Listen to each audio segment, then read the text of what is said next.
¿Se acerca el colapso de San Francisco? Miles huyen de California. Veamos los detalles que nos llevan a formular esta pregunta antes de adentrarnos en el tema.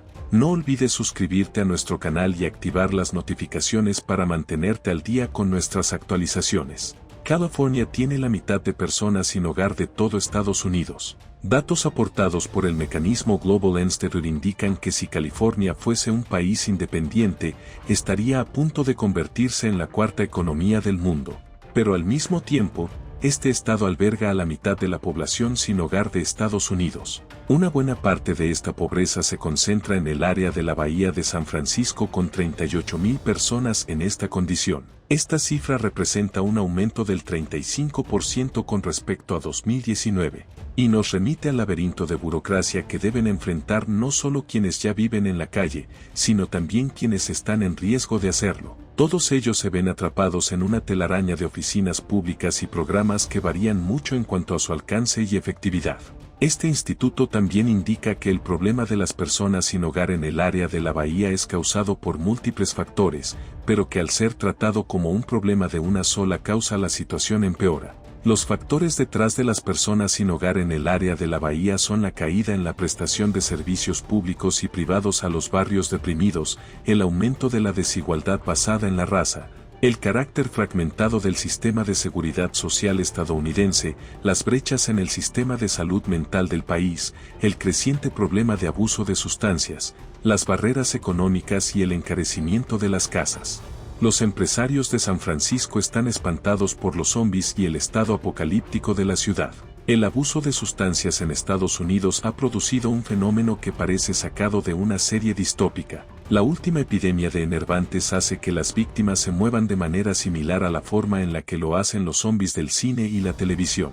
Hay zonas en las principales ciudades del país en las que puedes ver durante cuadras y cuadras a los adictos moviéndose de esta forma característica. Por supuesto, una de ellas está ubicada en San Francisco. Este espectáculo espanta por igual a residentes y empresarios que creen que ha llegado el apocalipsis zombie, pero sin que Rick Grimes pueda salvarlos esta vez. La verdad es que algunas cosas que han visto los residentes son francamente ofensivas, como gente que usa las aceras como baño público.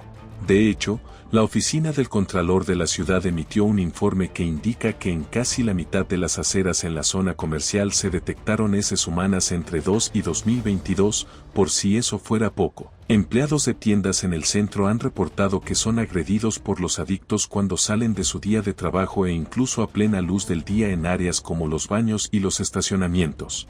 Era imposible que ese panorama no espantara a los empresarios, quienes dicen no reconocer la ciudad en la que instalaron sus negocios. Como no podía ser de otra forma, todo esto tiene consecuencias políticas. Un empresario entrevistado por Fox News dijo que se estaba moviendo hacia el centro político porque no se sentía identificado con las políticas de los demócratas que gobiernan la ciudad. En el lenguaje de Fox, esto significa que el empresario votaría por los republicanos en las elecciones. El fundador de WhatsApp falleció tras haber sido víctima del crimen en San Francisco. Pocos casos son tan emblemáticos de la degradación del área metropolitana de San Francisco como el asesinato en abril de Bob Lee. Lee fundó Kasab y fue socio de MobileCoin, lo que hace de este crimen otro indicador del contraste entre la riqueza y la pobreza en San Francisco. Lee fue un representante de la clase empresarial que produce Silicon Valley y murió por culpa de las taras sociales que se están devorando al estado que lo alberga. Si usas un teléfono Android, entonces le debes algo a Lee, quien ayudó a desarrollar ese sistema operativo cuando trabajó para Alphabet. Este crimen tiene una característica si se quiere más trágica. Lee ya no vivía en la ciudad, pues había mudado a Miami con su padre desde octubre. No se sabe qué hacía allí en la ciudad cuando murió apuñalado en la madrugada del 10 de abril. La otra paradoja del caso es que en realidad San Francisco tenía una tasa de asesinatos más baja que ciudades similares en Estados Unidos, en parte gracias a su estricta política de control de armas hasta la pandemia, cuando los delitos vinculados a la propiedad escalaron. ¿Quiénes lo conocieron allí? Coinciden en su retrato de él como una persona amigable, incapaz de juzgar a nadie y abierto a establecer relaciones con todo tipo de personas. La policía citada por el Wall Street Journal dijo que no tolerará estos horribles actos de violencia en San Francisco, pero tememos que la policía no pueda hacer nada contra las causas de esa violencia. Nueva fase de la crisis en el centro de San Francisco. quiebra su mejor centro comercial.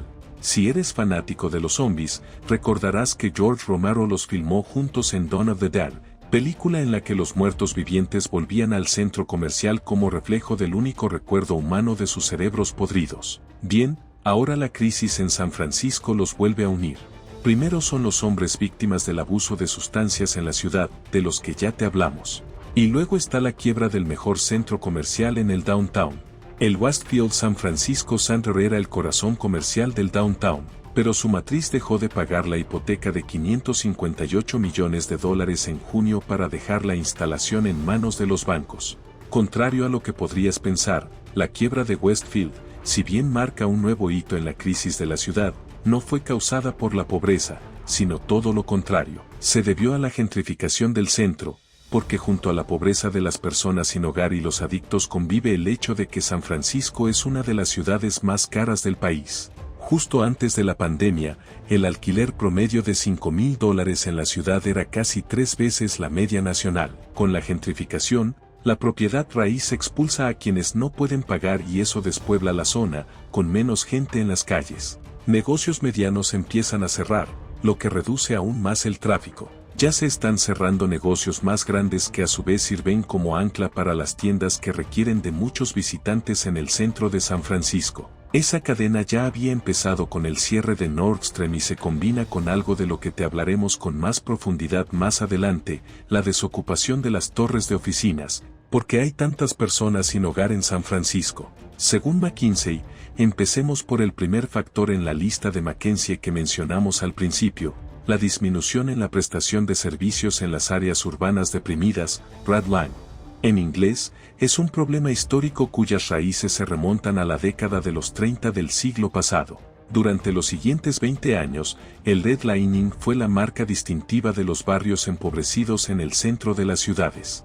A medida que las clases pudientes se mudaban a los suburbios, el problema se agravaba. Cuando el presidente Johnson lanzó su iniciativa, conocida como la Gran Sociedad, en los 60, tenía en mente esta forma de pobreza que tiene un componente racial determinante desde entonces y hasta ahora. Así, en el año 2019, el 63% de los blancos en el área de la bahía eran dueños de sus casas, en comparación con el 1% de los negros. La disparidad es un legado del racismo que aún persiste casi un siglo después.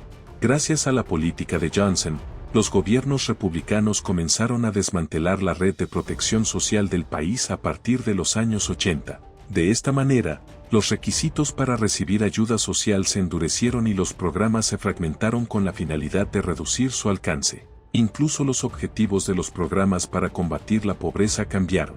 Luego, los gobiernos demócratas a partir de Clinton hicieron muy poco por restaurar el alcance real de la red de seguridad social del país, ya sea porque habían copiado la retórica republicana o porque simplemente no podían avanzar en sus agendas frente a la obstrucción en el Congreso. Antes de todo esto, la escasez de vivienda accesible de hoy se remonta a los años 70, cuando comenzó la demolición a gran escala de este tipo de casas para exprimir al máximo el beneficio de la tierra, y se construyeron condominios sin casas empobrecidos y sin servicios públicos. Un tipo particular de estadounidense que se encontró aún más desvalido fueron los enfermos mentales. Estos fueron víctimas del cambio del sistema de salud mental, que adoptó el enfoque de tratar a los pacientes fuera de los hospitales para justificar el cierre de las instalaciones, dejándolos a su suerte. Durante décadas, muchos de estos enfermos deambularon por las calles del país. Hoy, ese mosaico social de fondo fue en parte responsable de un factor adicional que a su vez empeoró todo el aumento en el uso de sustancias a partir de inicios de este siglo. En este momento, estamos frente a lo que podría ser la cuarta ola de esta epidemia de salud pública que arroja cientos de personas a las calles. El aumento de las personas sin hogar en las décadas de los 70 y 80. El problema de las personas sin hogar no siempre fue tan grave. En California, todavía en los 70 había suficientes casas accesibles para las familias pobres. Fue en la década siguiente cuando el problema se convirtió en una enfermedad social crónica. En el momento en que el neoliberalismo de Reagan comenzó a desmantelar el estado de bienestar, uno de los programas que empezaron a perder fondos fue precisamente el de construcción de casas accesibles. Esa condición se combinó en ese tiempo con el salto que tuvo la computación personal y en general, La industria de la información y la comunicación que atrajo a la costa oeste a los mejores ingenieros del país a puestos muy bien remunerados. Allí comenzó la gentrificación que combinada con la menor oferta resulta en el paisaje social zombie que vemos hoy en las calles de San Francisco. ¿Por qué Nueva York no tiene tantas personas sin hogar como San Francisco? No es que San Francisco y en general la costa oeste acaparen el número de personas sin hogar. El problema es que ahí son más visibles. Fijémonos en el estado de Nueva York. Este tiene una tasa de indigentes similar a la de San Francisco y Los Ángeles, pero en él no hay nada parecido a los campamentos de tiendas de campaña que vemos en el oeste. Eso es así porque Nueva York posee un sistema de refugio extendido por todas sus ciudades, un derecho al abrigo que permite que los indigentes duerman bajo techo cada noche. Veamos los datos que confirman los diferentes resultados que tiene el tratamiento del mismo problema en ambos estados. En enero de 2000, el 100% de los indigentes californianos no tenían ningún tipo de refugio frente al solo 5% en todo Nueva York. Algunas de las razones detrás del tratamiento diferente en un lugar y otro te sorprenderán. Por ejemplo, el clima más benigno en el oeste se usa como argumento para dejar dormir a la gente en la calle. Obviamente, es cruel dejar dormir a alguien en la calle con la excusa de que al menos no morirá de frío. Sin embargo, eso solo contribuye a la crisis que vemos en San Francisco y Los Ángeles. Otra arista quizás peor es que las autoridades de las ciudades californianas han elegido lo que el sociólogo de la Universidad de San Diego denomina como contención tolerante. Esta sería una técnica de ingeniería social que consiste en empujar a los indigentes a ciertas áreas de las ciudades, como Tenderloin en San Francisco o Skid Row en Los Ángeles, para luego perseguir judicialmente a algunos de ellos por vivir en la calle. Para algunos, es una receta que crea un monstruo social hecho de libertarismo social y austeridad. California necesita 3 millones de casas nuevas según la consultora McKinsey. En un estudio del ya citado McKinsey Global Institute se calculó que California necesitaba 3 millones de casas para suplir la demanda. En esta previsión choca con el hecho de que en realidad la construcción de casas solo se ha hecho más lenta desde entonces.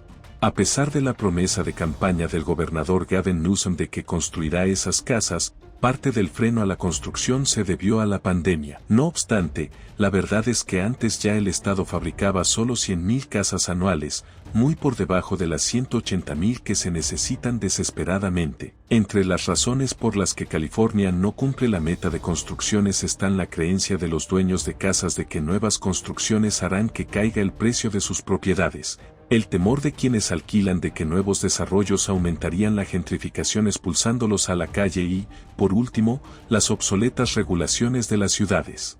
La ciudad de San Diego, California, aprobó una ley que prohíbe los campamentos de indigentes. Viendo el espectáculo que ofrecen San Francisco y Los Ángeles, San Diego ha optado por aprobar una ordenanza que prohíbe los campamentos de indigentes. Aunque la verdad es que los campamentos de tiendas de campaña que albergan indigentes son solo una característica de toda la costa oeste que empieza precisamente en San Diego y termina en Seattle.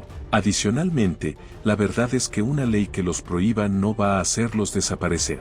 Por eso hay que fijarse en los matices de esa ley. Lo primero que llama la atención es que la ordenanza no fue aprobada de forma unánime. Si el problema escala a la dimensión de lo que pasa en San Francisco, el gobernador Newsom manda a la Guardia Nacional para enfrentar el problema de los adictos. Newsom puede ser el coco de los republicanos, pero la verdad es que no duda en usar sus métodos cuando es necesario, por ejemplo, para enfrentar la epidemia de adictos en el estado, en cuyo caso, usó a la Guardia Nacional y a la Patrulla de Caminos. El movimiento es parte de una estrategia legal más amplia que incluye a los departamentos de policía locales y a la oficina del fiscal del estado.